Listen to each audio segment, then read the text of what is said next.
Mr. Chair.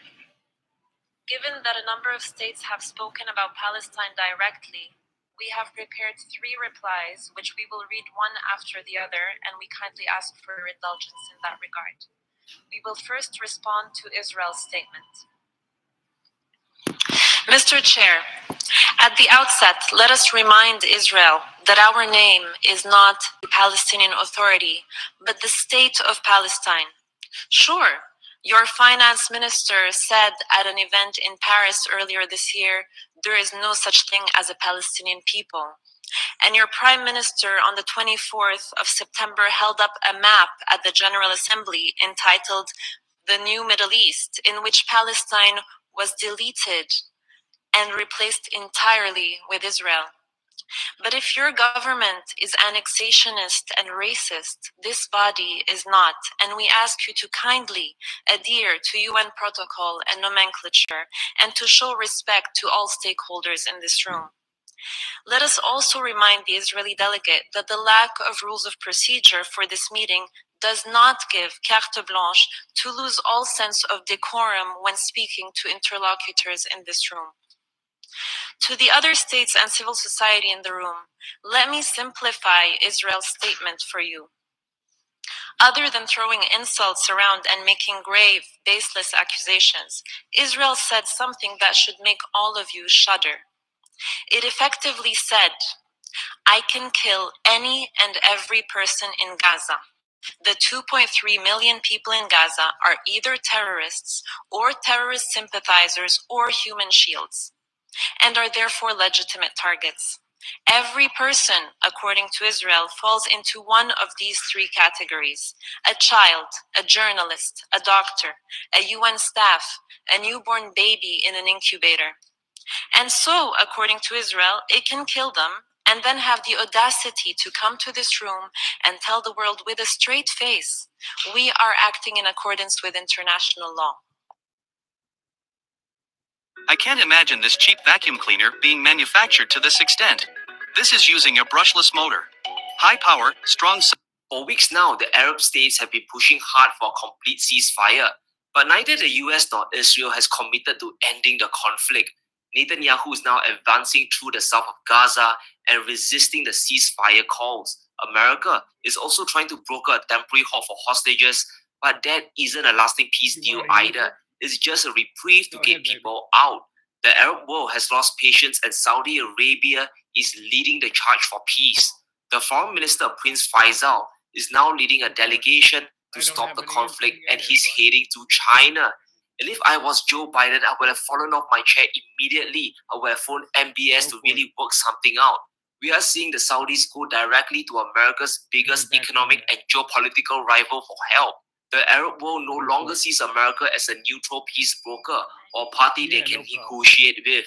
They definitely won't be able to convince Israel, but the United States isn't listening either. And this is a clear sign that the US-led world order is starting to crumble, and China is now being invited by the Middle East to help restore peace. It's a red carpet invitation that goes far beyond this conflict, and it's just a matter of time before we see a big shift in the region. Let's understand the desperate position the Arab world is in. With the US supporting Israel, it's crazy for any country to try any military intervention. Even the Iranians have backed down, at least it seems that way for now. Then you have OPEC, unwilling to impose an embargo on Israel. Iran has called for oil supply to be cut away from Tel Aviv, but that didn't fly because of economic reasons. Saudi Arabia has also confirmed they won't weaponize oil to push for a Gaza ceasefire. They don't want to be subjected to any US sanctions or Western oil price cap like what happened to Russia. In other words, the Arab world can't do anything without directly sinking or destroying their economy. There are 2 carrier strike groups and a US nuclear submarine somewhere in the Arabian Sea, so it's really insane to try anything. But the Arab world has to act, because if Israel continues unimpeded, we have no idea how things will evolve down the road. Diplomats from Saudi Arabia and even Indonesia will be heading to...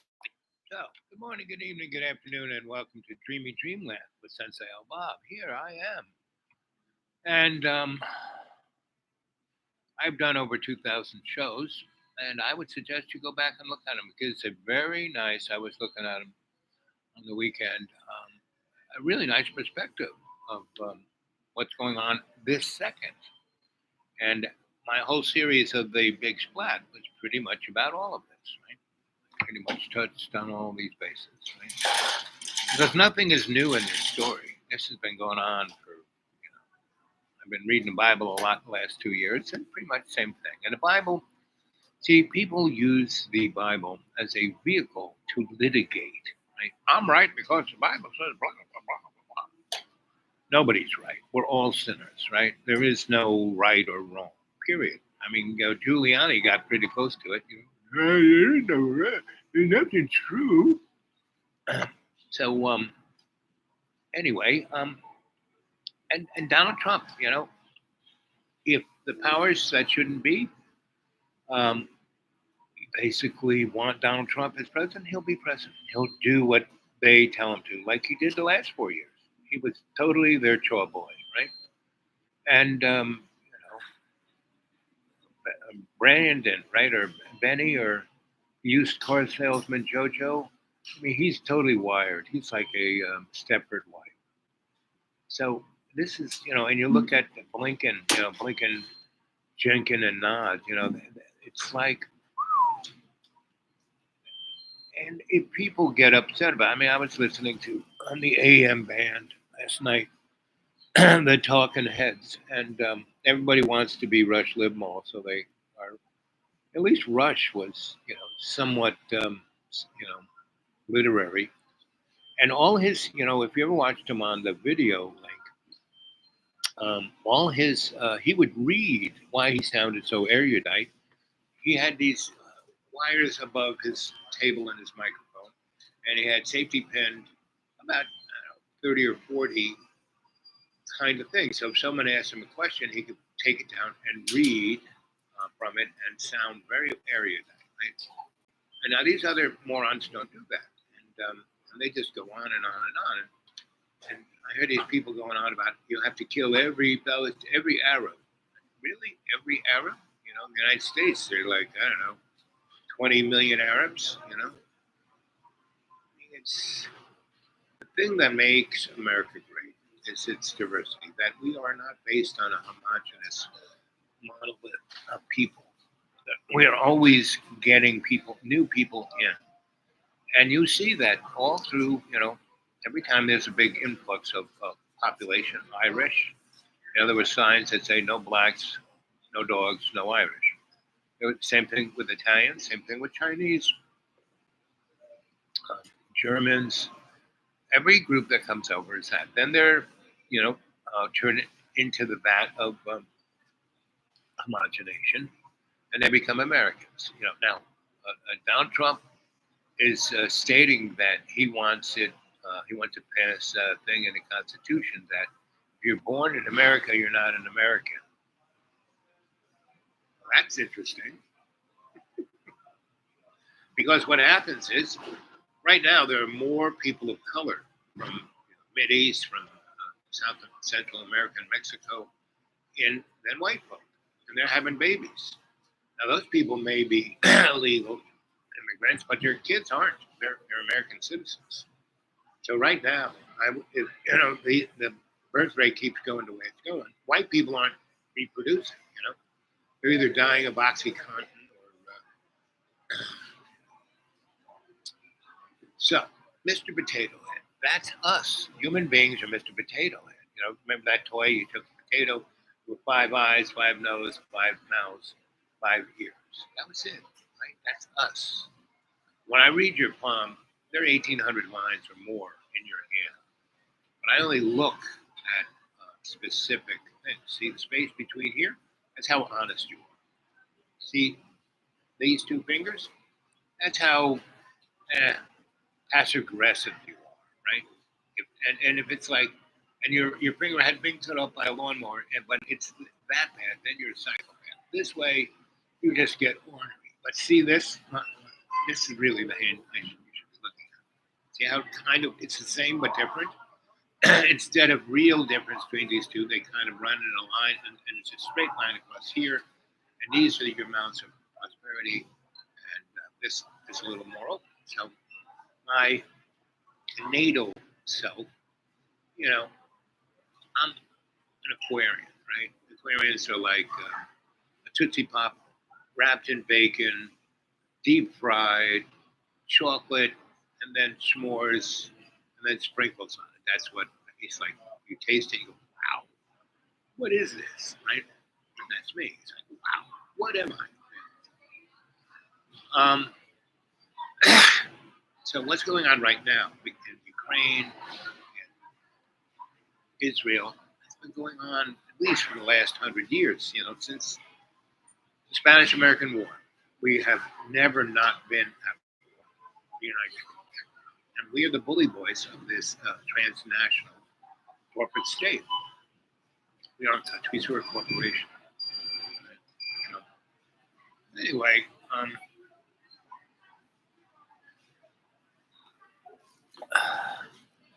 so so that you look at the hand you write with, right? So this line means I think with my heart and I feel with my head. So when someone says something smack to me, I don't go, I go, why'd that moron say that, right? And then when I'm looking at something technical, I use my 6 and above, my other senses, right? We all have them, but we are so stuck in our ego that we only use our sight, hearing, smell, taste, feeling, 5 senses, and we're stuck in a box of height and width and time, right? And these aren't. None of these things are real. They're illusions. The Matrix. That's where we are, right? And basically, the architect and the oracle were, Father, Son, Holy Ghost, right? So Father is the architect. Son is our hero, Neo, and the Holy Ghost was the oracle, pretty much. And there's, a feminine side, like in the yin yang symbol, big white thing. Half of it's, a little snake, right? Black side, white side. White side has a black dot. Black side has a white dot. What is it? And there's the event horizon, keeping us restricted here, and that's what we are. We're restricted, right? So this next year is going to be because we're in Scorpio, and all kinds of planets up there are just knocking it out, right? And so it's time next year we'll come out of that, and we will survive it.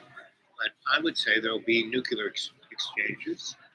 Pretty sure Israel is just going to push all of the Palestinians as close to Egypt as it can.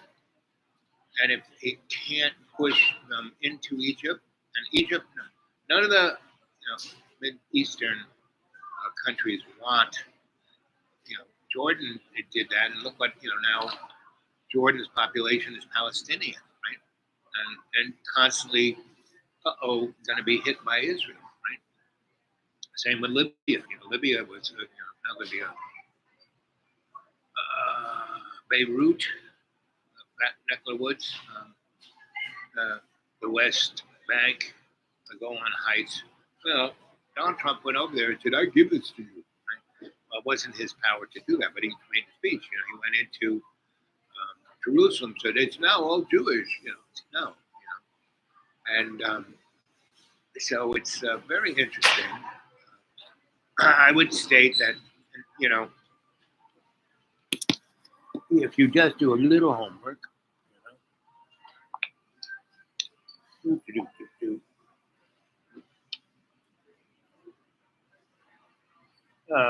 here's Scott. This is good. Can't go? Do this. Fiber helps you poop, right? No, Nope. What about drinking lots of water? no. And at some point in time, could it be that the Israelis were disrupting Islamic worshippers? Throwing tear gas into a mosque? Beating up women? Bullying men? Maybe that's why it happened. Everything that Israel's doing is a war crime. You see, yes, under international humanitarian law, there are conditions in which a civilian object, such as a hospital, can be converted into a military object. And amongst those are if a hostile force is using it as a command and control point to barracks troops, to store ammunition, things of this nature. But in the law of war, there's also there's a criteria called distinction, meaning that in order to make a distinction between civilian and military, you have to have proof. You don't get to attack a hospital, then go on a fishing expedition to look for proof. That's not how the law of war works. You have to have absolute proof, or otherwise the object must be treated as a exclusively civilian object protected under international humanitarian law. As we see right now, Israel doesn't have proof. They're desperately searching for something that can back up the extraordinary claims they made about LSU. It's big, huge command and control underneath it, bunkers everywhere, guns in here, the whole thing. Where is it, Israel? Where is it?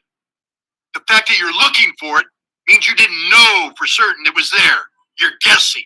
And therefore, you're guilty of murder, mass murder, a war crime.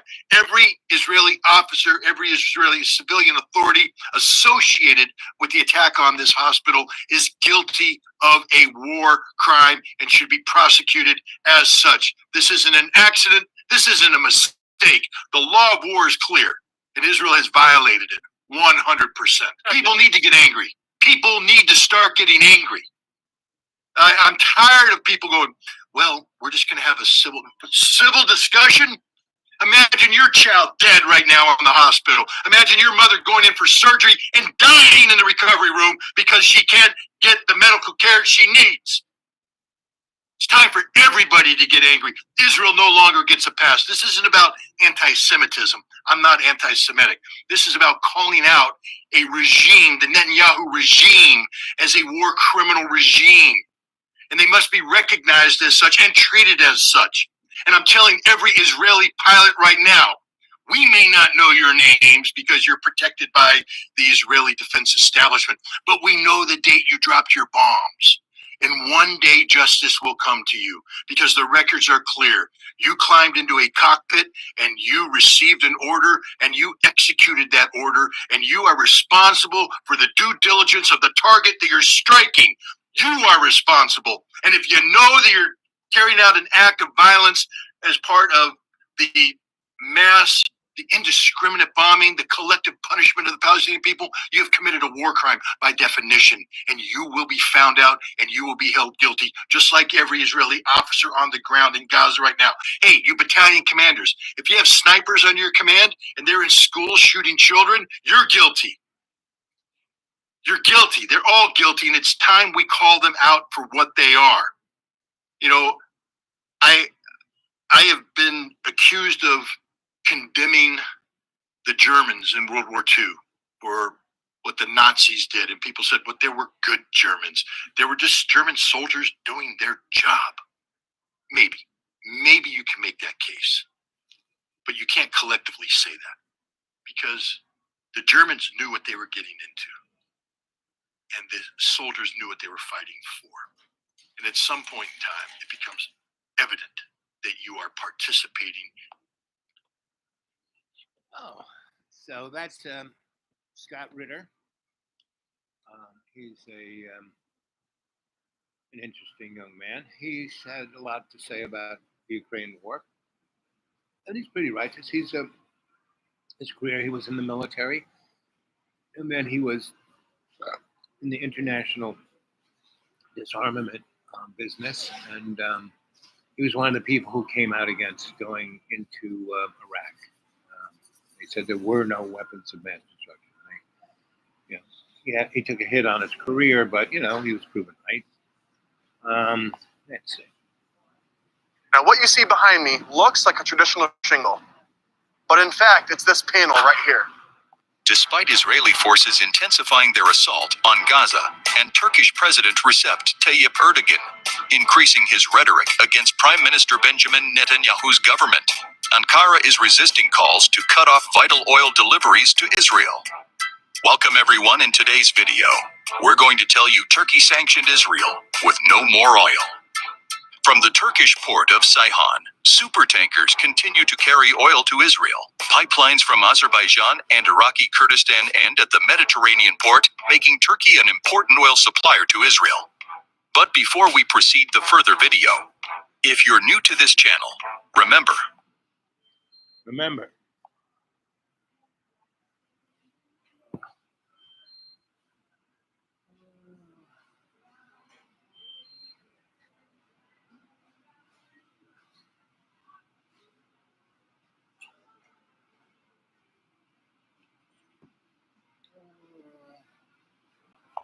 Face, we are acting in accordance with international law. The death of each of the over 11,350 people killed over the past month, be it children, journalists, UN staff, the sick, the elderly, according to Israel, was justified. Think about that for a moment and let it give you pause. Anyone espousing this warped logic has no shred of humanity, no sense of morality, and no knowledge of legality. But guess what? Your carpet explanation for carpet bombing will not fly. People are not fools. The people in this room are seasoned diplomats who are well read, have a knowledge of history, and many of whom have seen your government make the same arguments during their 6 previous military aggressions on Gaza in the past 15 years.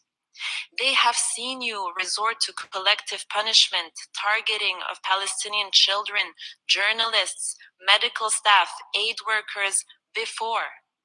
They have seen you forcibly transfer our communities, colonize our lands, demolish our homes, and evict families from their own properties since the 7th of October and for the 75 years that preceded it.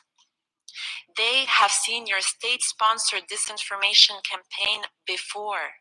Again, not fools. Don't insult our intelligence.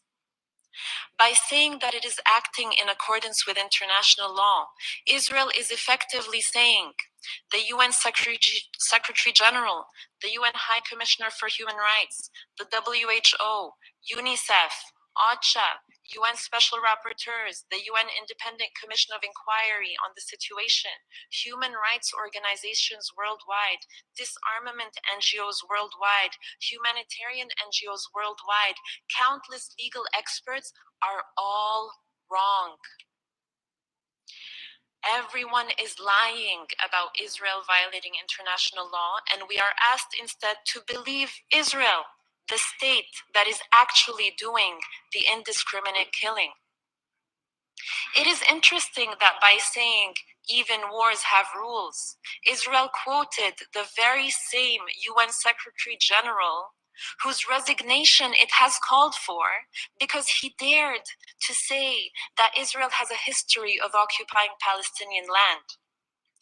The dissonance of hearing the Israeli representative talk about wars having rules as it commits genocide and breaches every rule in the book live on our TV screens is quite something. To Israel, we say, we see through your PR and disinformation. The whole world sees through your PR and disinformation. The millions of people filling the streets in every major capital of the world, calling you out for genocide, sees through your PR and disinformation.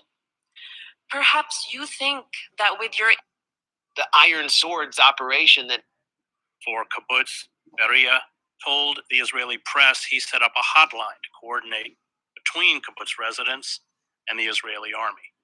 Escapa told the Israeli newspaper Aretz that as desperation began to set in, quote, the commanders in the field made difficult decisions, including shelling houses on their occupants in order to eliminate the terrorists along with the hostages.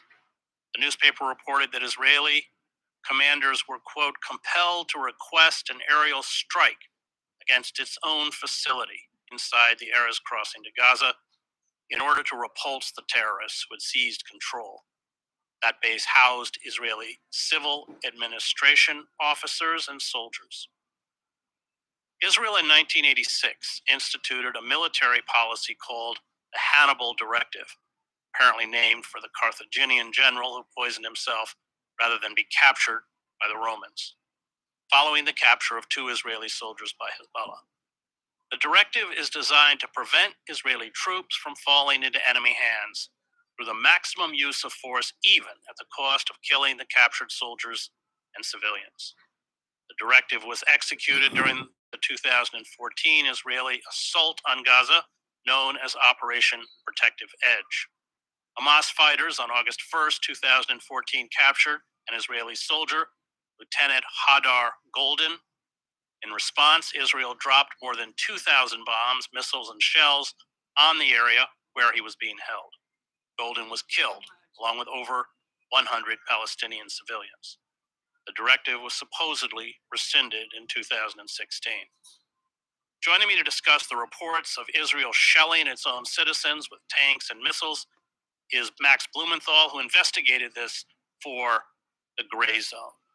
So you did a wonderful job piecing together these reports that are coming out of Israel. Why don't you just lay out what Israeli commanders faced after roughly 10 hours, several hours after this incursion, and then, of course, perhaps give me some details about what you found out.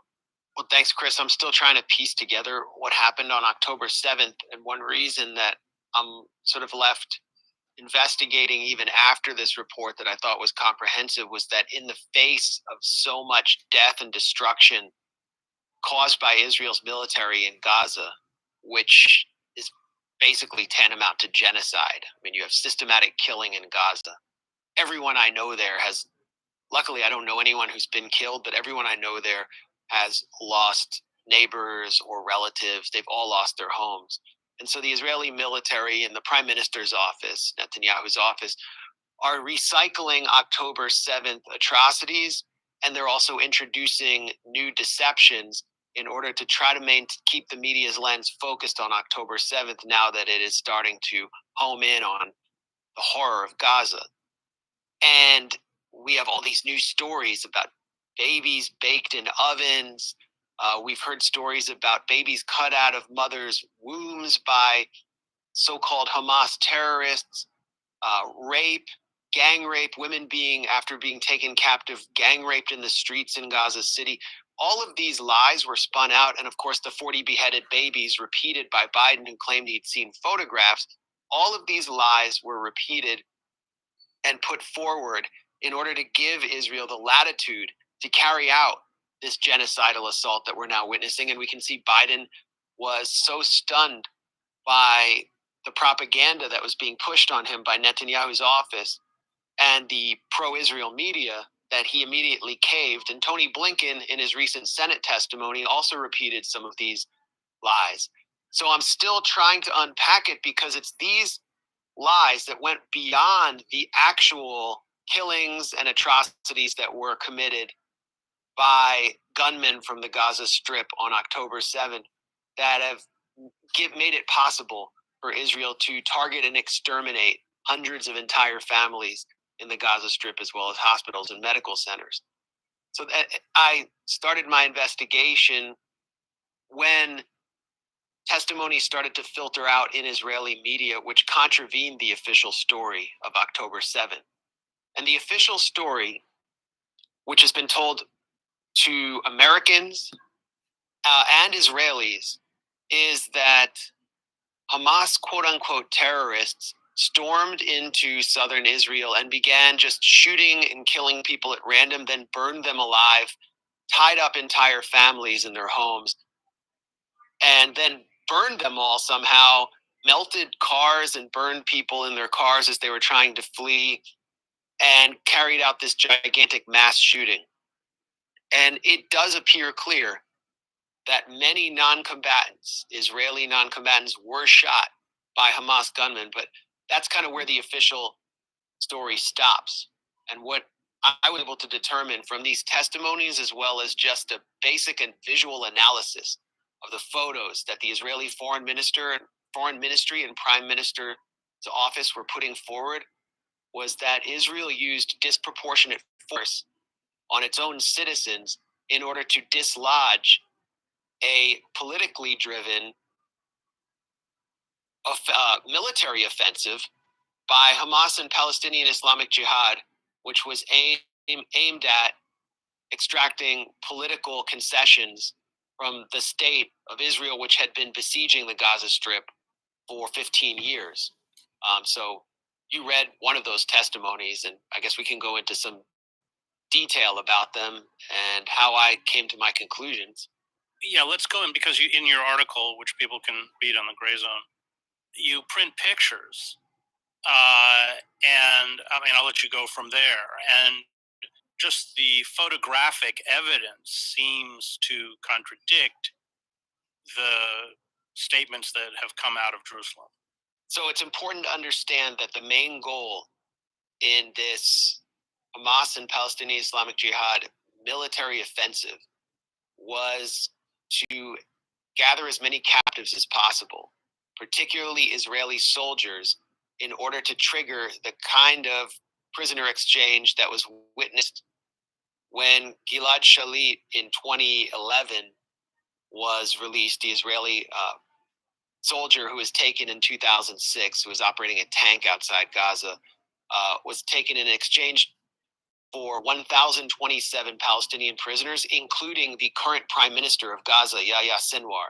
So this entire Al-Aqsa flood operation is understood through the against the backdrop of the Gilad Shalit prisoner exchange. So gunmen were sent with detailed maps to population centers and to military bases. In the military bases, they were obviously given instructions to attack and kill Israeli soldiers who were maintaining the siege of Gaza. Much of the Gaza division, which has also been responsible for so many massacres inside Gaza over the years, was wiped out. The Erez crossing. I don't know if you've been through there, Yeah, Chris. many times, yes. Okay, so yeah, because you've been to Gaza, I've been through there 3 times. It is sort of the nexus, the nerve center of the siege of Gaza. It's not only where you cross through if you want to enter Gaza and return to, or if you're a resident of Gaza, you'll have to pass through there to get medical treatment outside.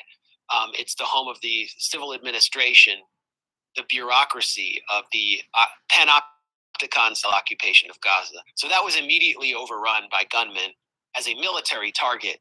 And with all these soldiers inside, the head of the Gaza division actually went into an underground bunker. He recounted this story to Haaretz and made the tough decision to bomb Erez crossing. And they sent Hellfire missiles onto the Erez crossing from Apache helicopters. And this was basically the beginning of the Iron Swords operation that Netanyahu declared several days later, which is essentially the carpet bombing of Gaza. But Apache helicopters were scrambled in the morning. The assault began around like 6 a.m. at daybreak. And by 10:30 a.m., according to Israeli media accounts, all of the special forces commando teams, the well-trained Hamas teams, had already left. By that point, there were 2 squadrons of Apache helicopters that had been scrambled, and they were not even at full strength until 12 p.m. So you have action at Erez crossing, then you have Kibbutz Be'eri, which is the site of some of the it registered the most casualties of non-combatants. I counted something like 150 among the confirmed death toll printed at Haaretz. And most of them, they were not soldiers. These were people who were caught in crossfire. Hamas gunmen had tried to take them captive, and there were standoffs in their homes.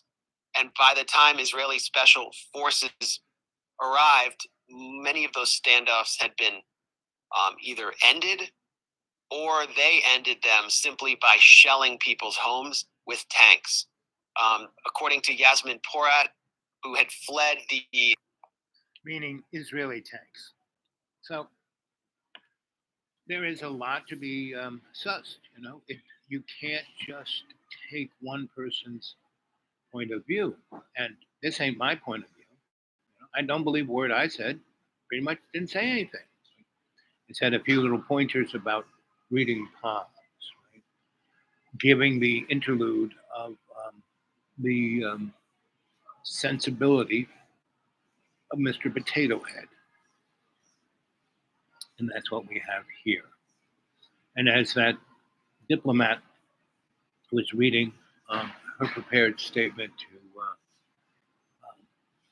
the UN General Assembly about how Israel basically has been steady for the last 15 years. They're going to wipe out Palestinians and take the land, right? That's the new Israel. And historically, back in 48, when this all started, when that whole area, all of what is Israel and Palestine, and it's all called Palestine because that's who was there. The Jews say that they were there first 3,000 years ago, but they haven't been around for a while, and now they're coming back. It's that little statement of land without people and people without a land, right? So there was like 1.7 million Palestinians in that Palestinian area. And then before World War II, just after World War One, and even before, there were,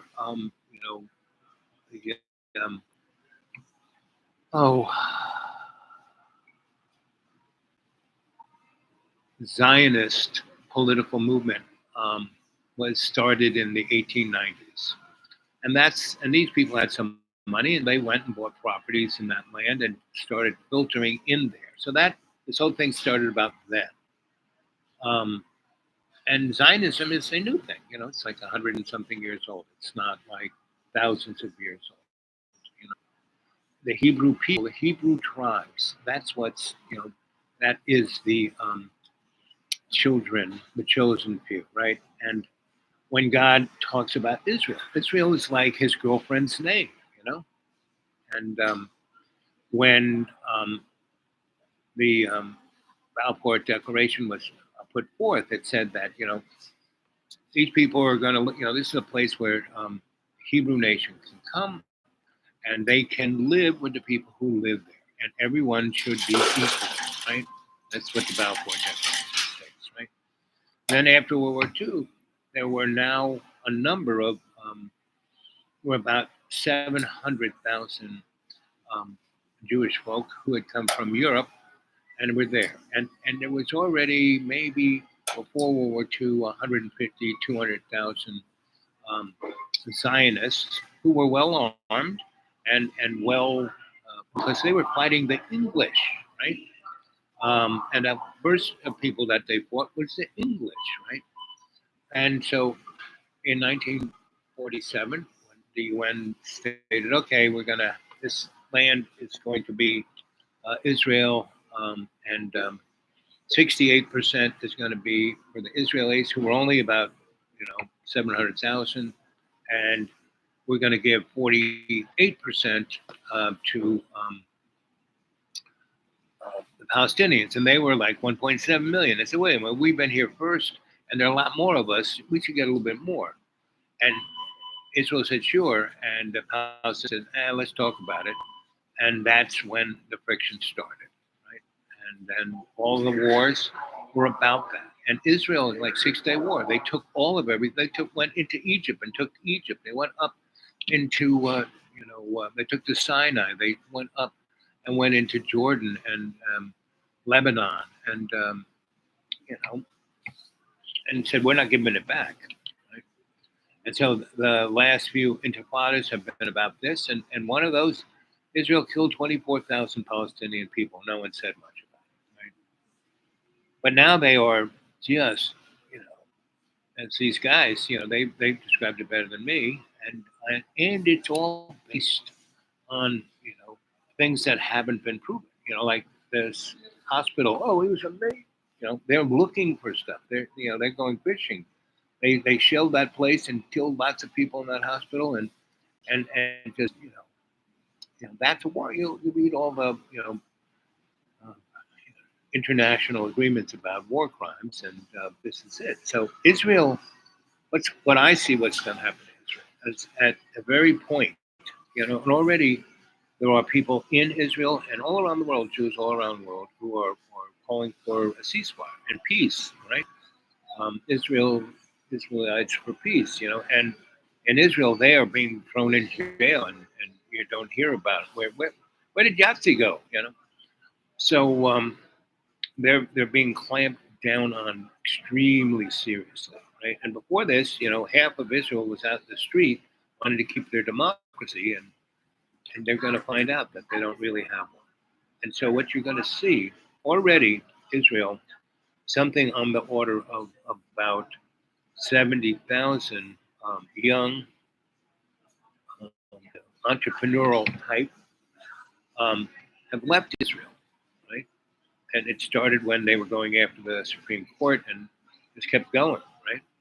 And you're going to see is at a certain point, and this gets really because there's no way. I heard Bibi talking on public radio about how they want to cleanse Palestine. The Palestinians. As long as they're totally, not by, if we can trust them, and don't, they're never going to be able to trust any people after what they've done to all these guys, And I was listening to the BBC a week or two ago when they first started going in, when they brought the tanks into Gaza City, and so they have clamped down on media. We don't know what really is going on there. We get a little bit. Everyone's got a cell phone. People can zip things out, but we have no real. There's Arab news guys, but they're being shot faster than they can put in a story. And so this BBC guy was armored personnel carrier, and they had no windows. They're TV cameras. So they're inside there, and he's in there with a colonel. It's like a rolling command center, and they're seeing all kinds of TV things, and they're getting feeds from all kinds of tanks and drones and everything. And as they're driving in, and they're coming into downtown, the center of Gaza City, there's nothing left. And the colonel goes, and we've been very careful not to go after non-combatants. And he said, yeah, but I used to live in this town, and these were all high-rise apartments. They're all gone. They're all flat. And the guy goes, well, they were. We knew that there were terrorists there, so we took those buildings out. And he said, in every one? Goes, yep, in every one. And it was like, the guy goes, don't you realize that how are we ever going to live with these people? And the colonel says, we're not. They're not going to be here. Anyway, so how's that work out? And I went to in this early 70s. I lived in Sweden, and I traveled all around the world because I could on the Swedish nickel.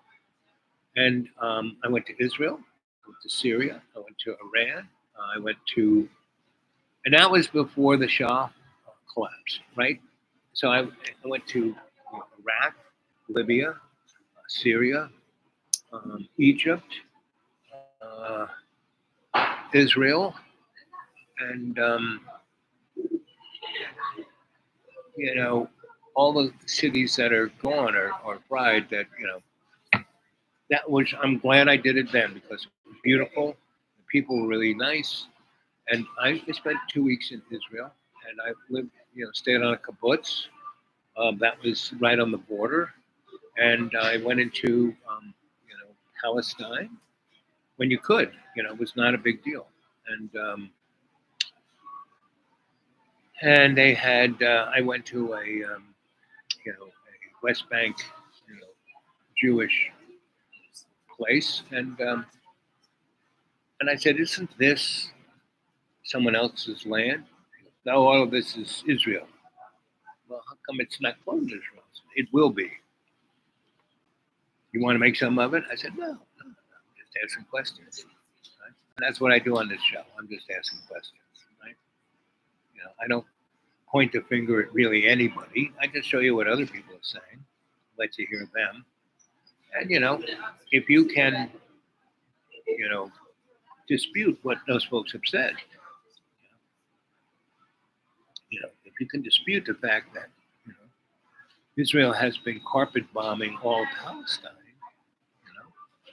and now they pretty much pushed everybody out of northern Gaza, and they pushed them all down into the south, and now they're starting to bomb the middle, the part between the north and south. They're taking out the middle. So everyone's getting squished right up against the Egyptian border. And Egypt is not, they put 100,000 people of their soldiers on that border, not to let anybody in. They don't want to be Jordan, right? And they're not going to do it.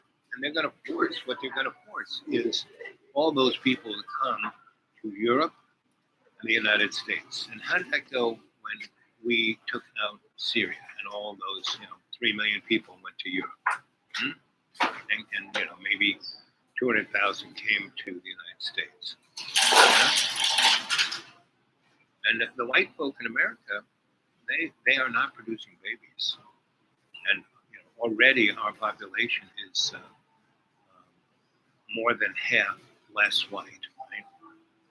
And it's, the folks who came from places where things were tough and they come here, they work hard.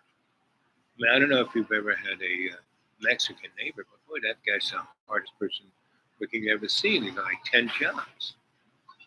And if you've ever gone to a Walmart and the white cracker kids are screaming and yelling and kicking their father in the leg, I want this, I want that, I want this, I want that. And the Mexican folks, all the kids are dressed nice, not brand new clothes, but dressed nice, clean and neat.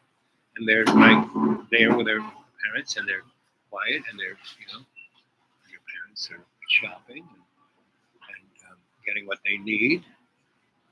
So that's the interesting thing that we're experiencing, right?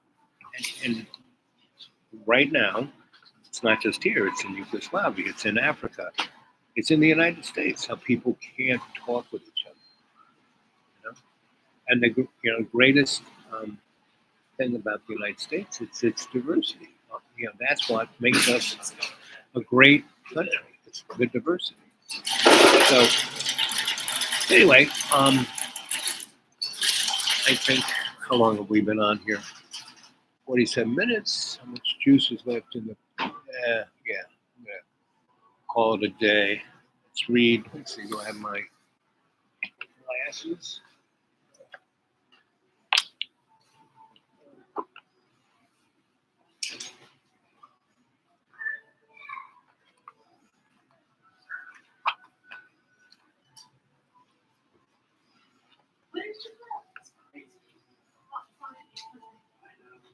I know. That's the worst part. Yeah. Anyway, let's see.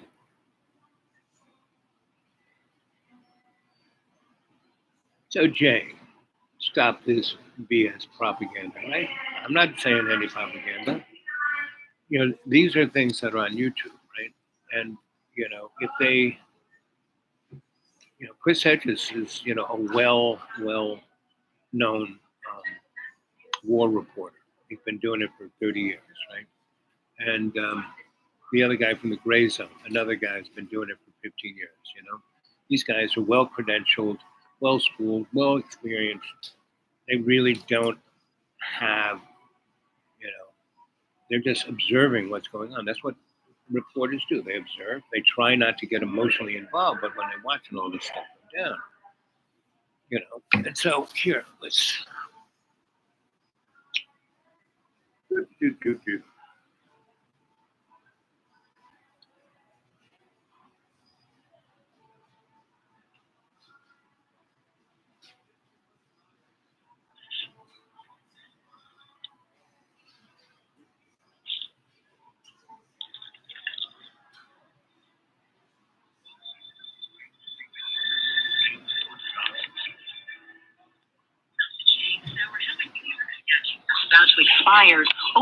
floor for lawsuits against former President Trump and music mogul Sean Combs. That's why I'm speaking to you with such passion. Understand. Prime Minister, I want to ask about the future. Colin Powell, once Secretary of State of the United States, famously said to President George W. Bush of Iraq before the invasion there, you break it, you own it. What do you intend to do with Gaza once Israeli troops are fully in control on the ground there? We have two main goals there. One is to prevent things, this threat from emerging. For that, we need to demilitarize Gaza. And the second thing we have to do is de-radicalize Gaza. It's like, what do you do when you beat the Nazi regime? You make sure that Germany doesn't harm itself again, and you also make sure that Nazism is removed. Same thing you did in the victory against Japan.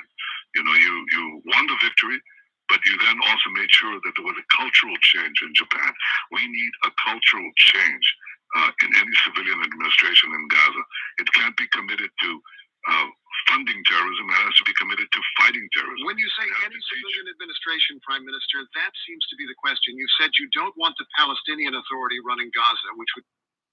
Now you have to realize that Israel didn't like the Palestinian Authority, right? And so they actually, in 1986, created Hamas, right? Created it, funded it, and had funded it up till like yesterday, right? And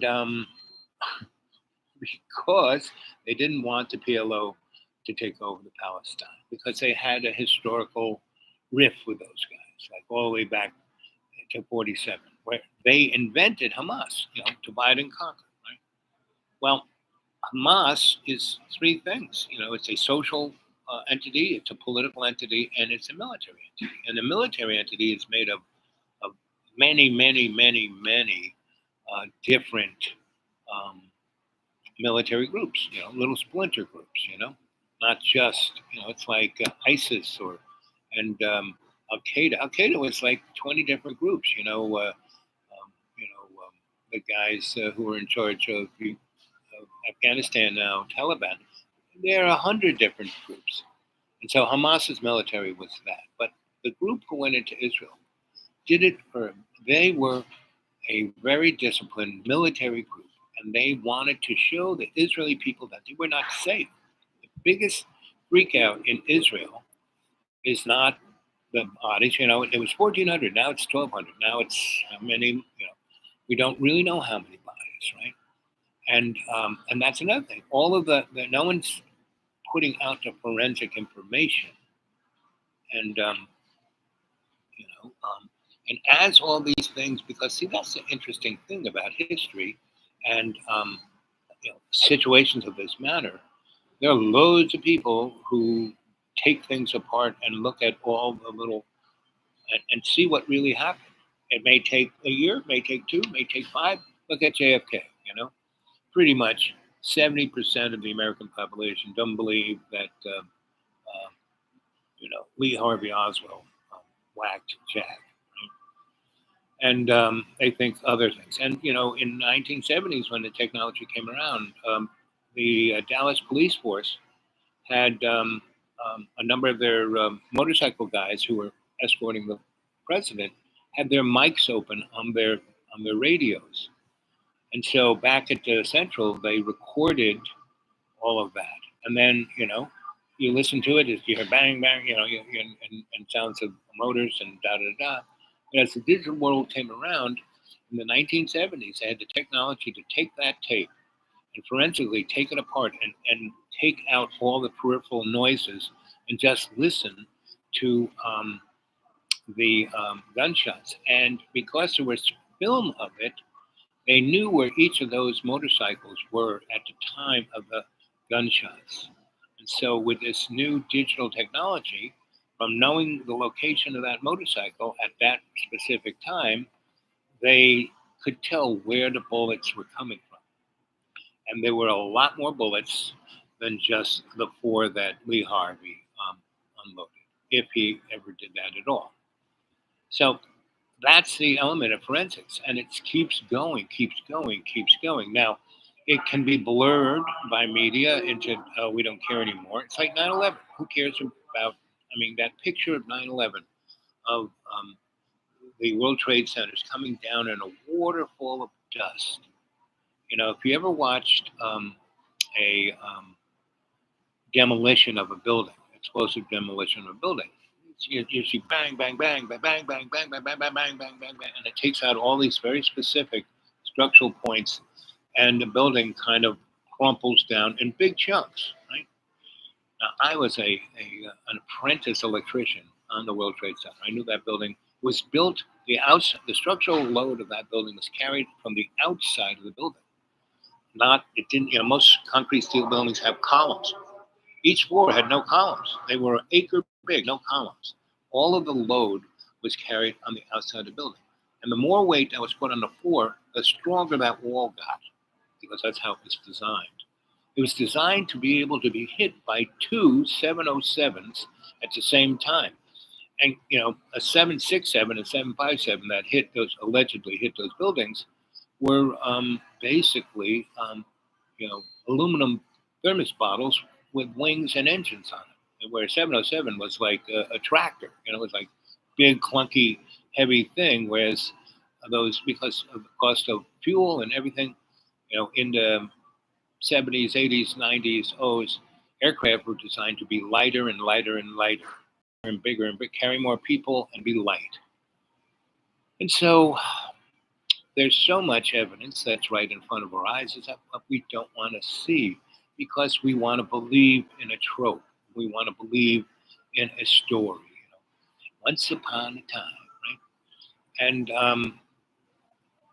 that's fine. You can do that. You can put your head in the sand. You know, most people do. You know, but if you listen to this guy and you tell me that he is a truthful person,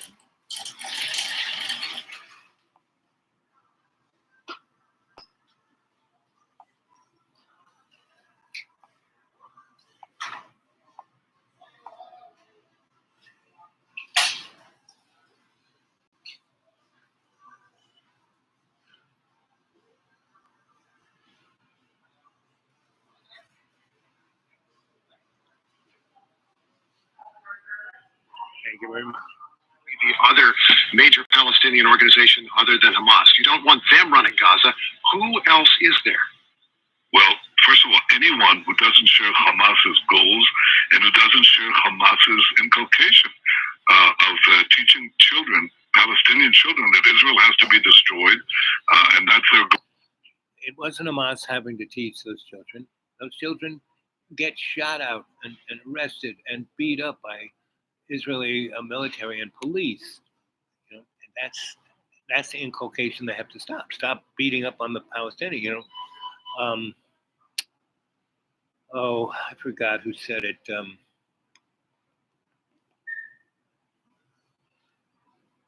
Two, politicians. One said that Palestine was the largest open air concentration camp, and another one said it was the largest open air prison in the world. Right? And so you want to get rid of inculcation, you don't treat people that way. Role in life. I mean, that's what the Palestinian Authority is doing in the West Bank. It's teaching children, Palestinian children, that Israel has to be annihilated. They pay for slay. They pay the families of terrorists for the murder of Jews, and the more Jews they murder, the more they get paid. It's not the people who can work for peace. And you know, almost 40 days have passed, and the Palestinian leadership of the Palestinian Authority, President Abbas, has yet to condemn this savagery. I want to ask savagery perpetrated on Jews since the Holocaust. You talked about these are the people. Are we going to put these people in Gaza and tell them, "Oh, we entrust a future of peace with you"? That's not going to work. Well, let's ask about that, because you talk about what children are taught. Israeli forces in the last few weeks have killed children, parents, and siblings and other loved ones by the thousands in Gaza. And you say it was to get at Hamas, that the civilian casualties were not intentional, but they're real and by the thousands. How do you expect to make peace with people who have had their loved ones killed?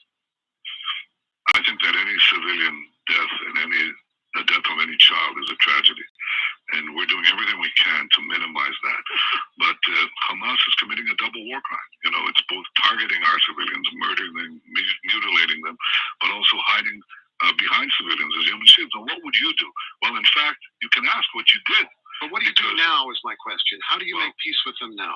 Well, let me show you how you did peace with people in which you had to act in many ways the way we did, and actually beyond what we did. The potential. So he's going to go on about how we had to blow up Germany and Japan, and then they became our buddies, right? And well, we had to keep, and we still do have military, large numbers of them in both Japan and Germany, right? And so this is a difficult thing. And so this is a worldwide thing. We have to realize that violence of this nature only begets more violence, right? What we have to do is have forgiveness. If you're a Christian, or you're a Muslim, or you're a Jew, basically they're all Abrahamic religions. They all come from the same. They're all cousins. You know, they're all part of the family. And basically, the number one rule is that you have to forgive. Right? You have to go to the door of love through forgiveness, and you have to let that anger and that fear and all of that out of you. And what's interesting, I've heard many people talk to Palestinians in this country and in Europe, and because there was a gigantic rally in front of in the mall between the Capitol and the White House. 300,000 people marched in solidarity of Palestinians this last weekend. So, and the Congress, just passed pushed the can down the road on funding. They didn't give any money to the Ukraine, and they didn't give any money to Israel. I think as this goes on more and more, we're going to see the Arabs can't really do anything because they don't have any power. They don't have a military like Israel and the United States. And you see the guys up there in the West Bank, they're saying, hey, you guys are getting a little over. They throw a few missiles at Israel, and Israel takes out a town or two in the West Bank, and they're letting the settlers go, full Monty on everyone with the army backing them up. So this is a pretty obvious land grab. It's very similar to what guys like Chump did in real estate in New York. It's called redlining. You put a line around a piece of property, a neighborhood you want, and you crush it. You take all the resources out. You take the schools, the stores, the banks, everything. You stop the buses from going there, right? You don't fill the potholes. Right? Buildings burn down. The fire guys just make sure that they don't get carried away. And that's kind of what's happening to Gaza. And what's interesting, I saw there was, and this was already discovered, back in the 90s, that there's an extraordinary large deposit of oil and gas in Gaza because Israel hasn't let Gaza. They have had, they have been insulated. Nothing can go in and out of Gaza for the last 15 years, period. Unless the Israelis say it can, right? So, that's the story. And money is always the usual suspect. And so this is, $250 billion worth of gas and oil. I think that's part of the mix. So, I don't really know what's going on. Like I said, when I lived in Williamsburg, Brooklyn, my landlord was a Hasidic rabbi, right? And he had a Lubavitcher, meaning a school to teach Jewish boys and girls to be rabbis. But in Hasidim, they were very super orthodox, so they only had boys. Girls could be cantors, I think. Anyway, um, but because I could read Latin, Greek, and Hebrew, he came in and looked at my library. He said, "You can read Hebrew?" I said, "Yeah, kind of." What I'm really interested in is the esoteric side, the Kabbalah, So, oh, that's my specialty. So he said, you got to come to my school. I need you in my school. I said, Rabbi, look at me, I'm Irish, German, Italian, Roman Catholic. No one's perfect. And so he brought me, and he was the strongest rabbi of all of those guys in Waynesburg. So, you know, he and man, politicians would kiss his ring all the time. So, because he could get people to vote like en masse, right? So I know the Jewish community quite well, and I love it dearly, right? That's one reason I went to Israel in the 70s. When I was living in Sweden, I still communicated with people I cared about, and I would send my rabbi postcards from different parts of Europe that he told me when he was a boy he lived in. So I sent him postcards to those places. So he said, if you're doing this, you need to go to Israel. And he lined me up with loads of people to stay with and not just hang at the hotel with the tourists. So I saw the real side of Israel. I went twice, so for 4 weeks, a month. Right? And so, I'm not a Israel hater. I'm an Israel lover, right? I've read the Torah, and all the other sacred books of the Hebrew nation, and not just in English, but in Hebrew, in Latin, in Greek, in Mesopotamia, Sumerian, right? And I got an understanding of the Jewish people, right? And who and what they are, and they are a community within a community within a community within a community, and so the people, and that's why the Pharisees could do such bad things. And I mean, look, they killed Jesus, right? And the average Jew was not against that, didn't even know that was happening, right?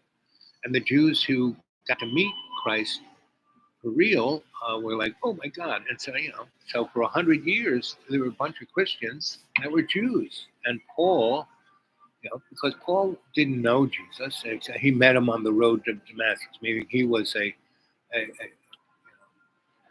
lawyer for the rabbis, right? And a Pharisee. And, he was trying to kill as many Christians as he could, He thought they were an abomination. But then he had an awakening, and that's the New Testament, right? And basically, Paul wrote the whole New Testament. The New Testament is written 100 and something years after Jesus left the building. So, and I actually think that Paul did meet Jesus on the road to Damascus, meaning Jesus hasn't gone anywhere. He's still here. Because if we did, we'd be toast. We'd already have, taken ourselves out. That's why I, between 2003 and 2014, I, went full Monty, a hedonist corporate, consultant guy with the high life. It killed me.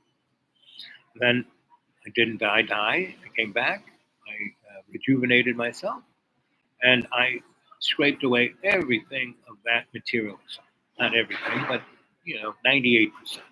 I got about 2%. I can still enjoy a Sunday or a ham sandwich. So no, this ain't the Jewish people's fault.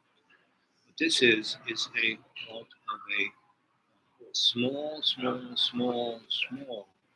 group of people that are transnational in nature. That, I mean, how has AIPAC and certain elements of the Israeli establishment taken over the planet? They have powers in legislatures all over this country and this world. And, back in the day of the 80s, when South Africa was going full Monty on its, partition, its two-part,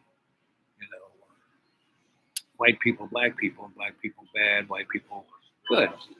And basically, once the world realized what South Africa was, it started to get upset and started to, say, well, we're not going to buy stuff from there. We're not going to sell stuff to them. We're not, and that's kind of what forced, South Africa to put down the gun and to work out a peace treaty. Right? Nelson Mandela and the white guy got together and did it.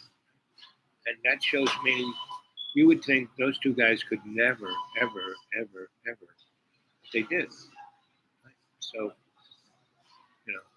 hard time, right? So that's kind of what Israel is. And so, but they have so much power in this country, they have been able to basically buy off all the politicians. We look at that one congresswoman who's the only Palestinian in Congress, and she stood up and said, "Hey, what's going on here? Let's really get real," And they censored her. That other guy who's from Long Island, who's like ripped off millions and cheated, lied, and stealed about everything, they let him stay. So.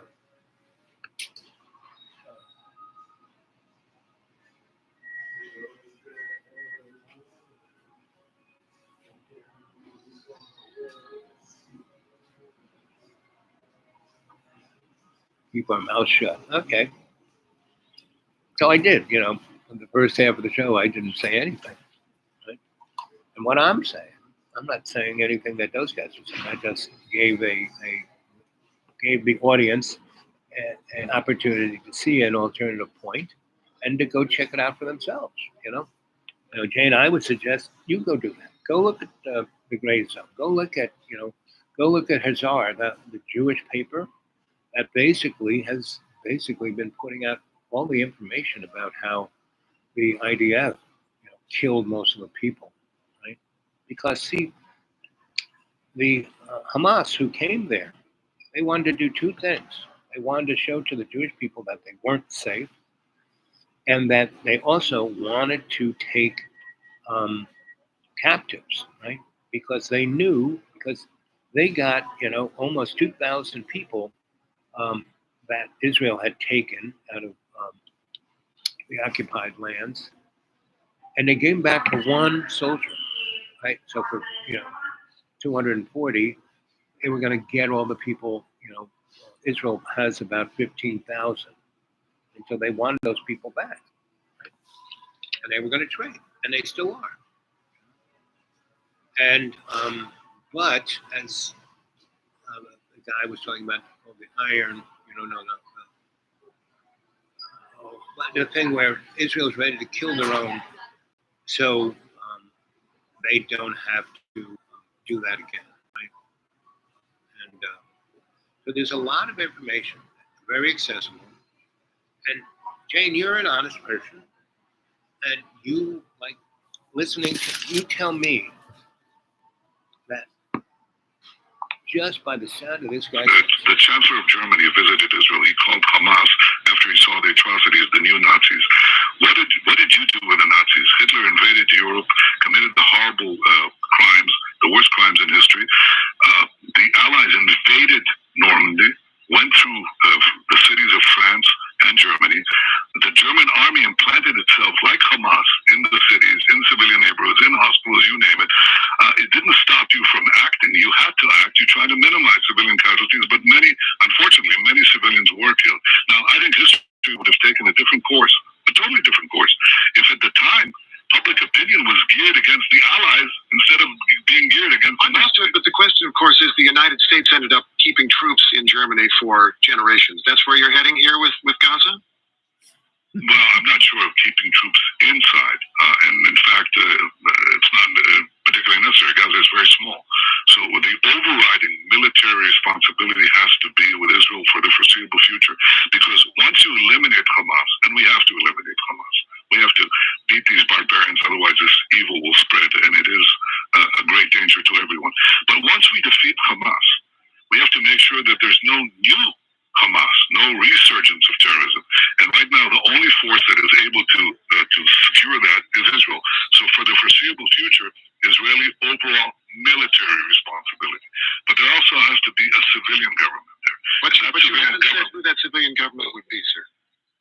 I know who it can't be. It can't be people who are committed to funding terrorism and inculcating terrorism. Let me say this though, very briefly, so that you had this. We can give Gaza a different future.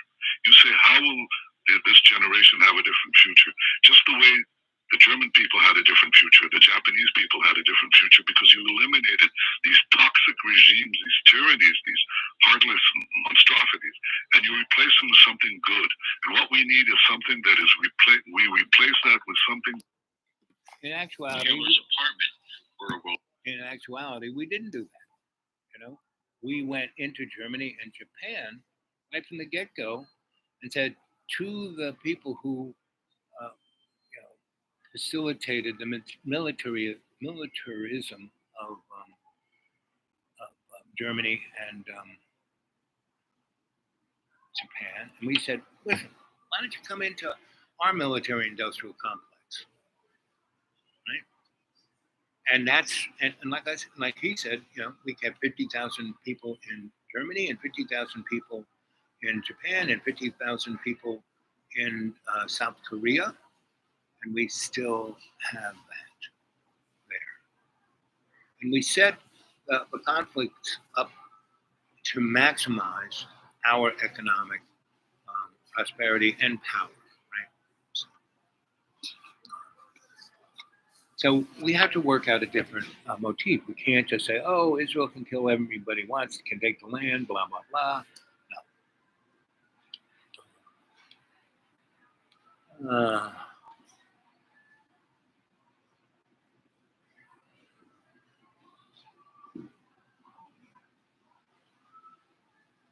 Well, I pretty much only do what Jesus tells me to do.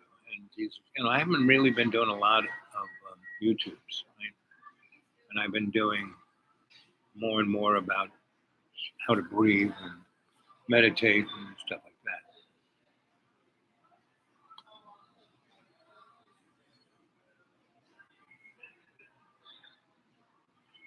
that. And actuality, meaning, so I worked, so this Sunday I went to a friend of mine's church. I went to another church, and they were having a Thanksgiving dinner. So I went there, and they had this group of guys who are, drug and alcohol addicts, right? And this is a community they live in, and they are changing their lives. And it seems, if you were to look at it from face value, very militarized, because they have these guys in a military sense, right? It's like how they have the boot camp, right? And they give these guys a very structured life, right? And so they came and they told their story, and that was nice, And then we had dinner, right? So I was near the door. I made it up the door, hobbled down. I was like one of the first guys on the line. We got my dinner and sat down at one of these tables. And it was quite interesting because all the guys kind of sat around me. Not all, half sat around. And I kind of, two of the guys, 4, 6, 7 of the guys who told their story were there. And I asked questions about their story and who they were and what they were doing. And it was quite interesting because at a certain point, the guy who was in charge of them came over and told them to move away from me. And so they were like, "What?" And he like, like a sergeant. And so they got up and they moved. I went to the other side of the hall, and I went back to eating my pumpkin crumble. And then I got up to get some more mashed potatoes, and the guy who was obviously in charge, I said, "So you're in charge?" So did you start this? "Oh no, I'm in my 10th month." I said, "So you're a newbie. So who runs this place?" And he goes, "It's run by the blah blah blah." Right? I said, "And are they there at your facility?" No. I said, "And where do they? Where's the home office?" I said, I don't know. I said, "No." So now the fact that those guys aren't doing drugs and alcohol anymore, that's a good thing, right? The fact that I could talk to them and get to their spirit, that was a good thing. It was still there. They were still human. And I was talking about how did they deal with the issues that kind of pushed them into this. And I said, well, I'm just keeping busy. Well, there's going to come a time when you're not going to be busy. Then what do you do? That's, when I was getting to that part of the conversation with these guys, that's when their sergeant came over and ordered them not to talk to me. So anyway, that is the situation that I see at hand around the world. At some point, we're going to have to learn how to listen to ourselves and understand what causes us to fear, hate, and not forgive. Why can't we forgive? Why can't we let go? Why can't we? The only thing I'm a slave to is God, And Jesus is not, I go to God through Jesus' unconditional forgiveness. I mean, I'm not a saint. People annoy me. People get me upset. Things, people look at my life and so I got these shoes from the orthopedic guy, right? And they're really, I've had them now a year, and they're like actually hurting my legs more than helping, right? And people see me walking around with these things, so they bought me shoes. So I wanted to go to the orthopedic guy and say, hey, I got a bunch of shoes that people bought me. I want to put them on and have you look at them and tell me which is the better shoe to wear. So I can't do that. I said, what? Oh, I can't do that. And I said, why can't you? And he says, well, and I said, oh, but you don't know how to see how I should be walking. He goes, no, it's not that. It's just I have to, the only thing I can deal with you is the shoe I give you. Because his insurance covers that shoe, not these other shoes. Okay, I understand. But I have other doctors who don't care about, and they're in the same situation, but they take care of me in ways that I said, so how about this? How about that? Those guys are interested. This guy ain't that. He's interested in just putting in 40, getting this 200 grand. But he's the only orthopedic guy can go. Right? And they got everything so sliced up in the medical world. You can't, there is no, I went to the x-ray guys and I said, I want this kind of x-ray. And I said, did your doctor, have a prescription for that? I said, no, I want it. Here's my insurance card, and I'm in your thing. You took a thing of my knee. Why can't you take one of my ankle? Well, it has to be prescribed. I said, come on. Oh, about 7 years ago, I had a real bad infection in my leg. See, I can get these infections. My body, I look great, but I destroyed myself for those 15 years of hedonism, which is okay, because I learned about it. And this body isn't me, I have a limited warranty, and when I'm gone, I'm gone. I've died 7 times so far, so it's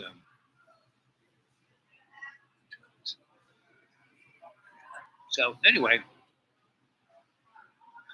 Let's see, what is she?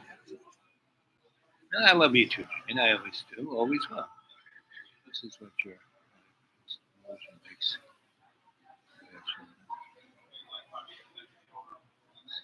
Marababa. Yep.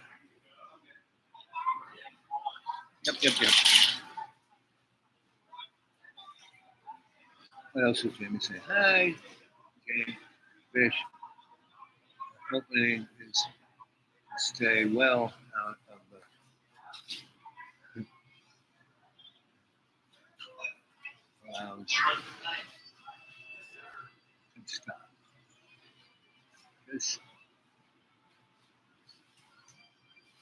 loving was all souls. Yep. Mm-hmm. Is illusion. It's not real. Yep.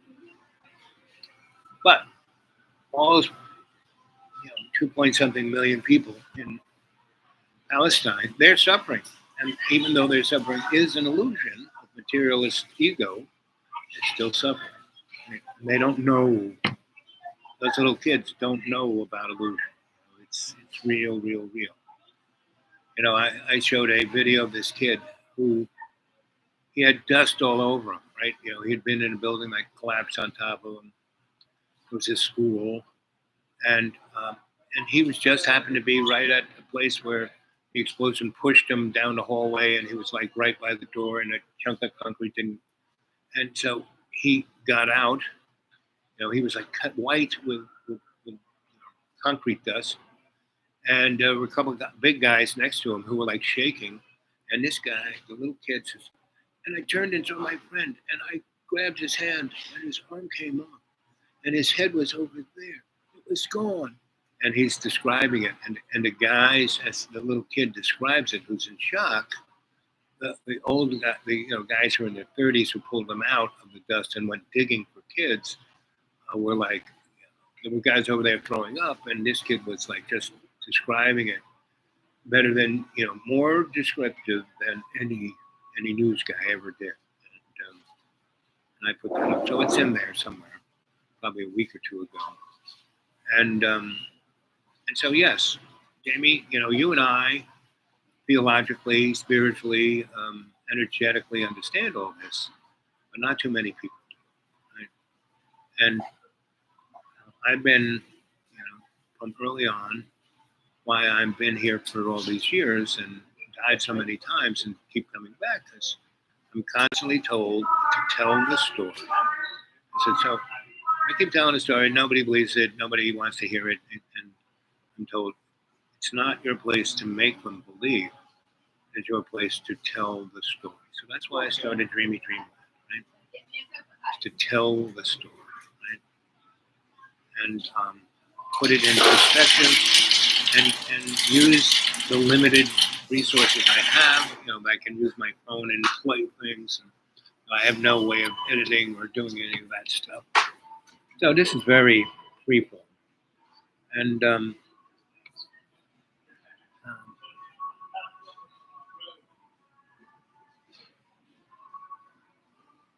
experience, yes, it's what our lives must experience. That's why I've had probably 25 different lives, all the different things.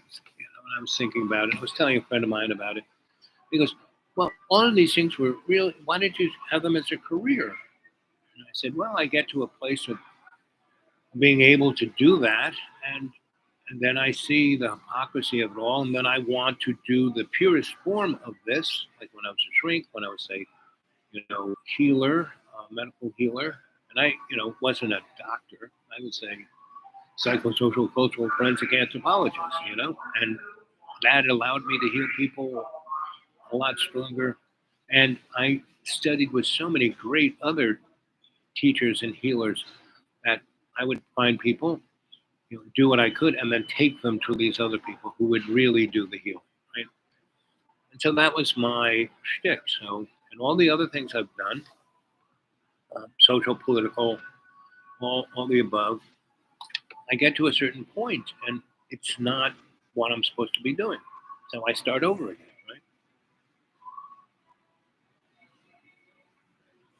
right? So it's needs, yeah, experience. Yeah, you said it. What I think was, and I don't know if any of you have experienced this, but I've experienced working with people who are possessed, per se. I've seen people being taken over, meaning they've had really bad lives. I've worked in all kinds of group homes, and their lives, and they're taken over. And that soul that has been suffering up to that point, they're gone, and a new soul comes in. And usually it's a higher soul that then takes that body and does something to the higher good with it, right? I mean, like a good example would be Hawkins, right? I mean, he was a really good mathematician, really brilliant, one of the top guys and young. He was kind of full of himself. And then he got this disease. And then he met this woman who, like, he fell in love. And then something came over him, And he was still kind of there, but he went up a number of notches. And the disease he had usually kills you in 3 or 4 years. He lived like 30 years longer to do all kinds of great discoveries and have kids and all kinds of stuff and talk to people and wake them up. So I think that kid has something to do.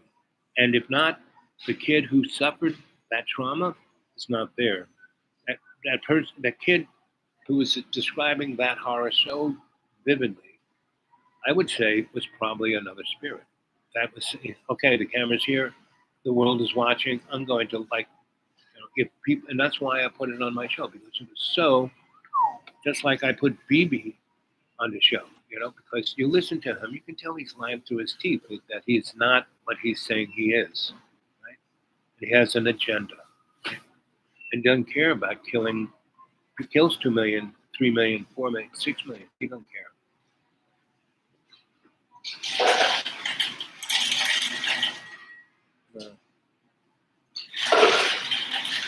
What's that? St. Francis? Yeah, Francis of Assisi. Yep. So, Jane, it's okay. All I'm trying to do, and what I've always tried to do with Dreamy Dreamland, is I have, if you watch this, there is no agenda. it's a stream of consciousness. Yet it brings forth many, many people and many, many, many, many points of view, and why there's not millions watching. I mean, millions do, but they, I'm not going viral because I don't need to. And the fact is, if it did go viral, this would be, diluted, right? But because there's just, under 1,000 people who are the cadre, it's not diluted, right? And because I don't hold any sway on, only this kind of person can talk on the chat. No, we've had tons of trolls, and the reason they don't come back is I don't get upset. I don't do anything. They can't get a rise. They leave, right? And if they do stick around, I talk to them to the point where they stop being a troll and become part of the cadre, right? Like Dragon and a number of others. And so that's where we're at, right? And I'm about to run out of juice. Yeah, I'm in the red zone. So I'm gonna bait, I'm gonna bop, and I'll try and see you guys tomorrow. The next few days supposed to rain. So I'm not going nowhere. Okay, so I'll catch you later.